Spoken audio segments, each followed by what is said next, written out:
हमारे आखिरी नबी का क्या? हज़रत आदम अलैहिस्सलाम। हज़रत मोहम्मद सल्लल्लाहु अलैहि वसल्लम। हमारे आखिरी नबी का क्या नाम है? हज़रत मोहम्मद सल्लल्लाहु अलैहि वसल्लम। शाबाश। आपको पता है बेटा हमारे आखिरी नबी का क्या नाम है? हमारे आखिरी नबी की वालदा का क्या नाम है? हज़रत बीबी आमना। शाबाश, बच्चे के गुड जवाब हैं। आए आगे चलते हैं, उनसे पूछते हैं।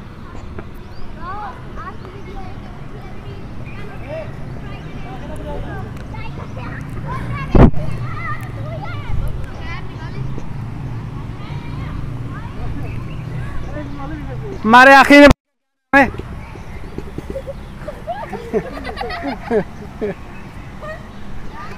हमारे आखिरी नबी का क्या नाम है? हज़रत मोहम्मद सल्लल्लाहु अलैहि वसल्लम।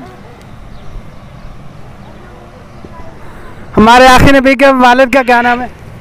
हज़रत बीबी हज़रत अब्दुल्ला। हमारे वालिद का क्या नाम है? हज़रत बीबी आमीना। वालिद का क्या नाम है? हज़रत अब्दुल्ला। हज़रत अब्दुल्ला। हमारे आखिरी नबी का नाम क्या है?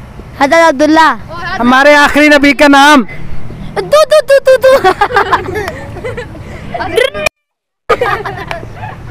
हमारे आखिरी नबी का नाम? हज़रत मोहम्मद सल्लल्लाहु अलैहि वसल्लम। शाबाश।